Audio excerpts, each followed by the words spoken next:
여러분, 사탄 마귀는 강력하고 집요합니다. 그러나 우리는 나약하고 인내가 없습니다. 그래서 언뜻 보면 이 싸움은 정말 승산이 없어 보입니다. 그러나 우리가 싸우는 이 싸움은 반드시 승리할 수밖에 없는 싸움인 줄로 믿습니다. 왜요? 사탄 마귀의 권세는 이미 2000년 전에 십자가에서 무너졌기 때문입니다. 그러므로 우리가 지금 싸우는 싸움은요, 소탕전입니다. 전쟁의 마무리를 하는 거예요. 그래서 포기하지만 않으면 우리는 반드시 승리할 수밖에 없는 것입니다. 잠언에 보니까 대저 의인은 7번 넘어져도 다시 일어난다라고 했어요. 저는 야곱이 대단해서 다시 일어나는 줄 알았습니다. 근데 그게 아닙니다. 시편 37편에 이렇게 말씀해요. 저는 넘어지나 아주 엎드러지지 아니함은 여호와께서 손으로 붙드심이라. 우리가 7번 넘어져도, 끊임없이 넘어져도 다시 일어나는 것은 나의 의지력이나 결단력이 아니고 여호와께서 손으로 붙드시기 때문인 것입니다. 요즘 정말 전쟁만큼 힘든 때인데요, 야곱을 붙드신 하나님의 손길이 저와 여러분도 붙들어 주실 것을 믿고 끝까지 포기하지 않는 우리 프레션 가족들 되시기를 바랍니다. 야곱의 딸 디나가 세겜에게 수치를 당했을 때에 야곱의 아들들이 세겜 일가를 몰살시키는 보복 조치를 취했습니다. 이제 야곱의 일가는 멸족의 위기에 처했습니다. 이때 창세기 35장 1절에 보니까 이렇게 말씀해요. 하나님이 야곱에게 말씀하셨다. 여러분, 하나님께서 말씀하실 때 희망이 생기는 것입니다. 하나님이 아무 말씀하시지 않는 게 이게 제일 무서운 거예요. 근데 하나님이 우리에게 주실 말씀이 남아있다. 그 말은 우리에게 희망이 남아있다는 뜻입니다. 그러므로 저는 우리 프레션 가족 여러분에게 오늘 하나님의 말씀이 임하게 되시기를 축복합니다. 여러분이 하나님의 말씀을 들으실 때에 아멘으로 응답하실 수 있는 은혜가 있게 되시기를 바랍니다. 자, 뭐라고 말씀하시느냐? 하나님께서 야곱에게 일어나 베델로 가라고 하십니다. 야곱이 또 화끈하잖아요. 바로 짐 싸고 우상들 싹 정리하고 마침내 베델에 도착했습니다. 그리고 거기에서 야곱이 이렇게 말합니다. 여기는 엘 베델이다. 여러분, 야곱은 정말 장명의 달인입니다. 아브라함은 가는 곳마다 단을 쌓았잖아요. 근데 야곱은 가는 곳마다 이름을 지어요. 원래 이곳의 이름은 루스였습니다. 아무것도 없는 황량한 들판이라는 뜻이죠. 근데 그곳을 베델이다, 여기는 하나님의 집이다 라고 고백했어요. 또 하란에서 도망치다가 여호와의 군대를 만나게 되었을 때 그곳을 마하나임이다. 마하나임은 두 떼라는 뜻입니다. 야곱은 혼자 가고 있는 줄 알았어요. 근데 여호와의 군대를 만나고 나서 하나님께서 함께 하시는구나.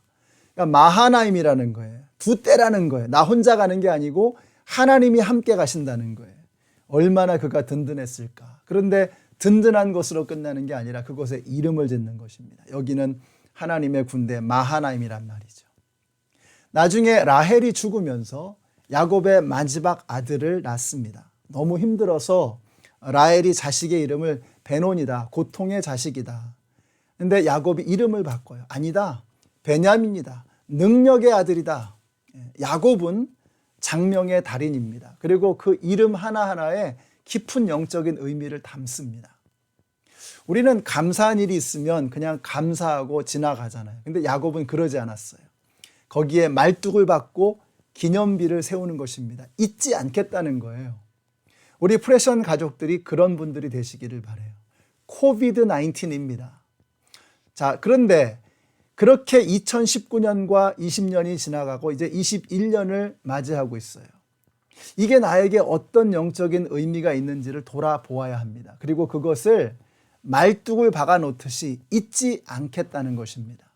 하나님의 역사를 잊지 않고 여러분의 마음에 영적인 기념비를 세울 수 있는 올 한 해가 되시기를 축복합니다.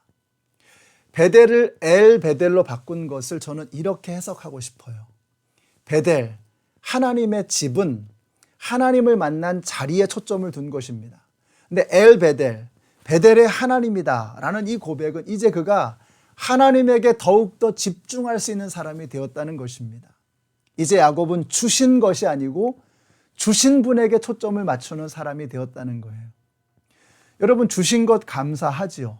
근데 우리에게 먹을 것도 주시고 건강도 주시고 잡도 주시고 가족도 주시고 친구들도 주시고 교회도 주시고 우리가 주신 것을 감사해야 합니다. 그러나 거기에서 멈추면 안 됩니다. 우리는 한 걸음 더 나아가서 이제는 주신 것이 아니라 주신 분에게 감사할 수 있는 사람이 되어야 합니다. 여러분 다윗이 도망 다니면서도 감사할 수 있었던 것은, 욥이 모든 것을 잃어버리고 나서도 하나님을 바라볼 수 있었던 것은 그들이 주신 것이 아니라 주신 분에게 초점을 맞추었기 때문인 것입니다. 사드락과 메삭과 아벳느고가 그리 아니하실지라도라고 고백할 수 있었던 것은 그들이 주신 것이 아니라 주신 분을 바라보았기 때문이라는 것입니다.